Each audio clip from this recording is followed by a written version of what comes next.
South African President Cyril Ramaphosa has ordered the deployment of 73,000 soldiers to enforce a lockdown in the country's fight against the coronavirus. The move is unprecedented in the modern history of the country. Your mission is mission save lives.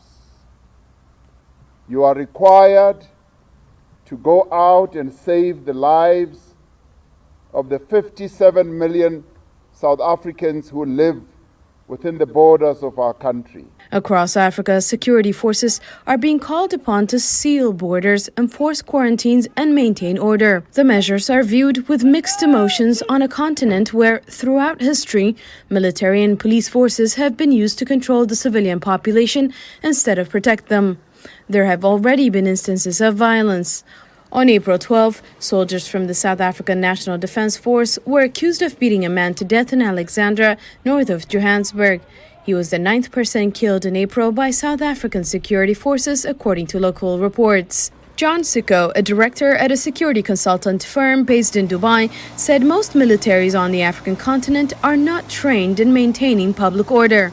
Infantry training that teaches soldiers to subdue an enemy or retake a position could have tragic consequences when applied to a civilian population. How many places are even sending guys into squatter camps or other informal settlements around the continent, potentially with live rounds? It doesn't take much to set off a real disaster here. Sicko said security forces need more training for missions that may require crowd control or other duties. I think it just speaks to the need that across the continent there's a great deal of desire and necessity for public order training to make sure that guys can respond in a human rights respective manner when this does happen. Dr. Cyrus Chapar agrees. He's a physician and director of the Prevent Epidemics team at a global public health organization with operations in Africa. Most militaries, when they get involved in disasters, do things like natural disasters. They're not so well trained on, say, infectious disease events, because these can actually affect the people responding as well.